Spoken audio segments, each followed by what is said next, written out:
Hello everyone, Dan here from the Next Issue Podcast. On today's video, we'll be doing a review for a new hardcover collection.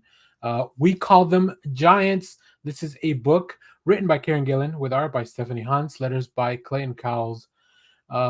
This is a really interesting book because Image sent us the preview for it, and when I opened it, I saw that it was the whole thing at once. I wasn't sure how this was going to release. I had heard about it. I'm a big fan of Karen Gillan and Stephanie Hans, especially when they're working together, like they did on their latest, on their previous work, Die. Let me give you a quick synopsis before I dive more into these creators and this book. Lori wakes to find the streets empty. Everyone has gone, or at least nearly everyone.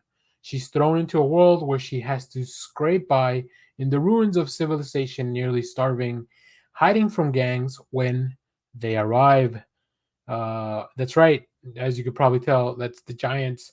The award winning team behind the dark fantasy smash Die released their first standalone original graphic novel.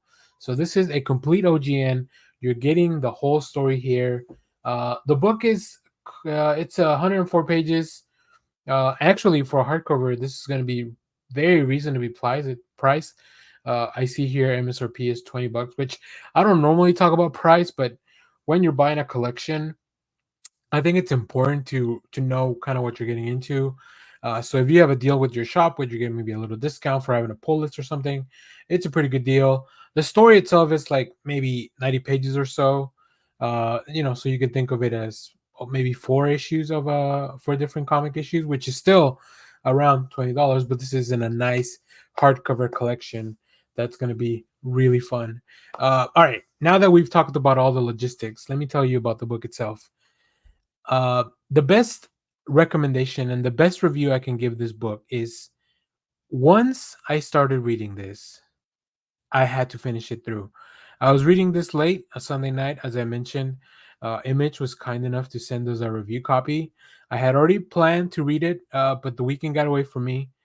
And when we got to it, I was like, all right, let me check out a little bit of it, and then I'll pause, maybe finish it another day. Nope, that did not happen. Um, I went all the way through with this book. My goodness, what a great experience. The book is emotional. It's got action. It's got a lot of suspense and thrillers. And then, of course, you have the mystery of what's going on. First of all, what happened with the world? Who are these beings? And then, how much of that really matters to what we're trying to get to the story? Um, I also, of course, want to commend Stephanie Hans. First of all, beautiful character designs. Just something that feels very fresh and novel, but still has that look and feel of some of her previous work. I'm a big fan of Stephanie Hans. Like I said, Die is just full of really cool moments, cool character designs, and this book as well. The book itself takes place almost during the winter season, so there's like these cool tones all throughout, but they're contrasted very well with some of these beings that show up. The ever looming threat of the world that's out there now. These gangs being on your own, starving.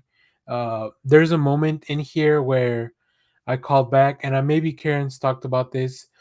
It gives me a lot of vibes from like 28 Days Later, or The Walking Dead in the first episode. That just that concept of being alone, being not knowing what just happened, not knowing why you can't find anyone else. If you've seen The Leftovers, something very similar to that eerie feeling. So yeah, I really love that. It's a great hook. But then as you get to know the characters, it's not just Lori. You meet other characters in her journey, and it all really kind of comes together. The characters are very well defined. They take such an important place in each of their roles, and it's just such a really nice feeling. There are moments that I was like super tense because I was like, oh my god, bad stuff is about to happen. But yeah, the book to me is just a triumph. I first of all, I love that it all came out at once. I think that's something that needs to happen a little bit more often. I understand that there's a reason that we have monthly comics, but man, oh man, getting one of these every once in a while, very similar to when I get a book by Ed Brubaker and Sean Phillips. that's a really nice, just little quarterly book that we get. This is the same feeling I had with this, where I was like, I'm gonna go pick this up. I'm really gonna enjoy it. I'm gonna treasure it, and I'm gonna share it with as many people as I can, because I feel like people really need to read this. As soon as I finished it, I recommended it to my other co-hosts here on the podcast. I also recommended it to the crew from the I Read Comic Books podcast, because I'm a collaborator with them. So now I'm recommending it to you, the comic book audience at large. I would love to talk to the creators about this. I think it's really, really just the emotional journey, the themes of loneliness and trying to find a place to belong after everything. Of course, the themes of loss and grief and moving forward. All that just so, and it's such an efficient package. It's such an efficient way to deliver this to the audience. It's really, really cool. I love the cover. I love the mystery. I just really, really haven't read anything like this in a long time. It caught me by surprise, but it's one of those really good surprises. So, highly, highly recommend you check this out if you haven't. But if you have, let me know what you thought about the book down in the comments. I'll probably talk more about this as we move forward. So stay tuned here. Stay tuned, and I read comic books. Just wherever I'm talking books and comics, I'll definitely be chatting about We Call Them Giants. So, as always, thank you for watching, everyone. Remember to share, like, subscribe, hit the bell so you know when we go live. That is most Saturdays, 10 a.m. Central Standard Time. Stay tuned. We have more comic reviews, trailer reactions, TV recaps, all that fun stuff here in the channel. And as always, thanks for watching, everyone. Bye bye.